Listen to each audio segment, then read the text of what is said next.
कुचिंडा सरस्वती शिशु विद्या मंदिर रे 35तम वार्षिक क्रीड़ा उद्घाटित। सम्बलपुर जिला कुचिंडा सरस्वती शिशु विद्या मंदिर रे 35तम वार्षिक क्रीड़ा कुचिंडा महाविद्यालय पड़िया रे उद्घाटित हो जाइछि। उद्घाटन समारोह रे विद्यालय सभापति श्री प्रमोद कुमार पटेल मुख्य अतिथि भाव जोगदे दीप प्रज्वलन पूर्वक ध्वजारोहण करथिले। सम्मानित अतिथि भाव विद्यालय जुग्म संपादक ज्ञानेन्द्र प्रसाद सिंह जोगदे समस्त उद्देश्य रे धन्यवाद अर्पण करथिले। विद्यालय रे वरिष्ठ गुरुजी लक्ष्मण कुमार बेहेरा अतिथि परिचय करथिबा बेले गुरुजी बबी पटेल वैदिक परिचालना करथिले।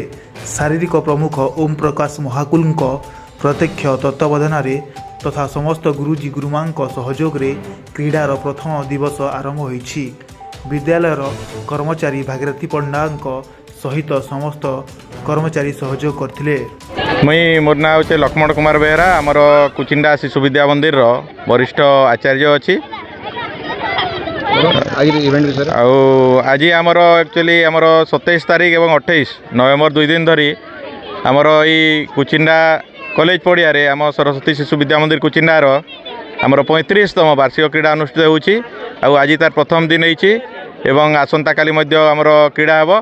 तो आज आमर प्राय आमर 500 रु 600 शिशु भाई भौणी आमर ये प्रतियोगिता रे आमर भाग नहीं।